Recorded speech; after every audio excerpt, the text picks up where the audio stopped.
Welcome to our devotional study today. We are in Genesis 29, and there we see in the last part of this chapter, Laban and Jacob making an agreement, and later we find out that Laban breaks that agreement, but we will see that tomorrow. Laban wants to know what Jacob would want for service, and Jacob has told him in the passage that we looked at the previous day that he would serve him for Rachel. Jacob and Laban agree to this, but then we see in verses 21 through 30 that Laban deceives Jacob. And here we learn in the end of this chapter how that Jacob ended up with two wives.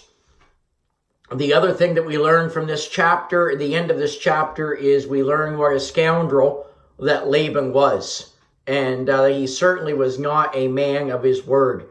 And that encouragement and admonition is there from the scriptures that we are to be people of our word. There was a time when people knew the saying, a man's word is his bond. And sadly, that's not true in many cases anymore. Even a man's signature, in some instances, is no longer a bond. It's not something they take seriously. So we learn the importance of being a people of our word as we look at these verses. Notice with me Genesis 29. Now we're going to read verses 21 through 25 today. It says there, Jacob said unto Laban, give me my wife, give me my wife, for my days are fulfilled, that I may go in unto her. And Laban gathered together all the men of the place and made a feast. And it came to pass in the evening that he took Leah his daughter and brought her to him, and he went in unto her.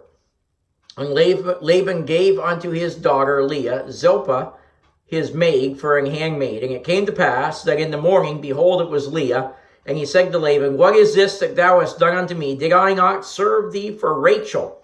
Wherefore then hast thou beguiled me? So we see in verse 21 that the agreement was made. He was going to serve 7 years for Rachel, and we get to verse 21, and we find out that Jacob has served the time that he has agreed to, and he comes to Laban, and he asks Laban for his wife. And this also, in this passage, condemns Laban, that Jacob had to demand his pay after the 7 years of labor. We see in the previous verses here that Jacob, that they had agreed on what the terms would be, how long he would serve, what he would get for serving. Jacob had fulfilled his agreement, but Laban was not fulfilling his agreement. Jacob had upheld his end of the bargain, but Laban is not upholding his. And sadly, there are way too many people, not only in our world, but in churches today, that are like Laban. There are people that marriage vows, signatures on contracts, even treaties between nations and credit agreements and arrangements are all ignored without hesitancy.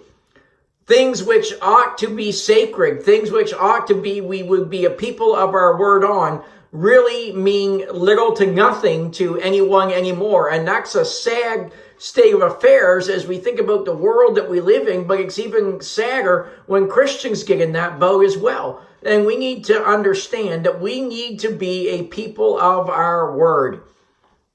So Jacob asked for his wife, and then we see in verses 22 through 24 that Laban prepares an elaborate deception. There's a wedding that takes place, there's a reception that takes place. But when the evening comes and it's time to give Rachel to Jacob, Leah is given in the place of Jacob, or in the place of Rachel, rather, to Jacob. And then we find, and we're going to look at in just a moment, that in verse 25, that Jacob finds out too late that he has been deceived. Now, under modern marriage customs, such deception would be easily detected. But as you look at the marriage customs of that day, it would have been very easy to deceive. And that's exactly what Laban does here with Jacob. Now, we see here the kind of scoundrel that Laban is. But before we get too hard on that, let me just say this. Jacob is not the only one. Apologize for having to touch my screen. My low battery thing came on. Jacob is not the only one that's been deceived by Laban, but also Leah is deceiving Jacob as well. You know, many times when we look at this passage, people condemn Laban for what he has done. But friends, Leah is not innocent here. If Leah had been a good woman, she would have refused to have been a part of this evil deed. She would have said, no, Dad, I'm not going to do this. This is not the right thing to do. This is the wrong thing to do before God. This is the wrong thing to do before Jacob, and it is the wrong way to treat my sister Rachel. But Leah did not do that. As a matter of fact, Matthew Henry said this. He said Leah was no better than an adulteress in this passage.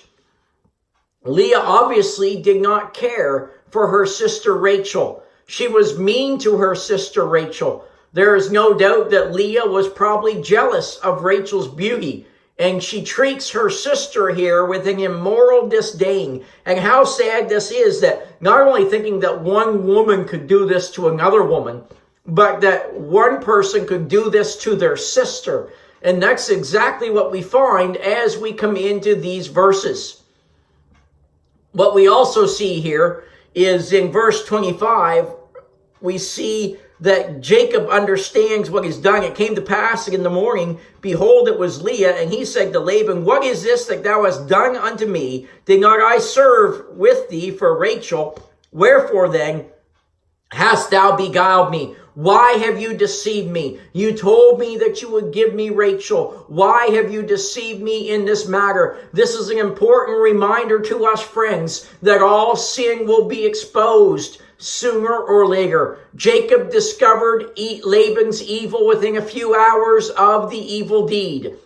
Numbers 32 verse 23 says, be sure your sin will find you out. Friends, you will not escape sin. You can hide it for a while, but it will come to the light. Leopold said this. He said, one cannot but feel that the memory of the treachery that Jacob practiced on his brother and his father was being refreshed strongly and sealed his lips from making any further accusations. He asked him, what have you done? Why did you deceive me? You see, what I see when I look at this passage is this. It's always very bitter to have to take your own medicine. And that's exactly what's happening here. The deceiver is now being deceived, and when the shoe is on the other foot, he does not like it. Isn't it amazing that people that will lie to other people do not like it when people lie to them? People who will mistreat other people do not like it when people mistreat them. Oh, friends, this is a wonderful reminder that we need to be very careful how we treat one another, because we could very easily be treated in the exact same way.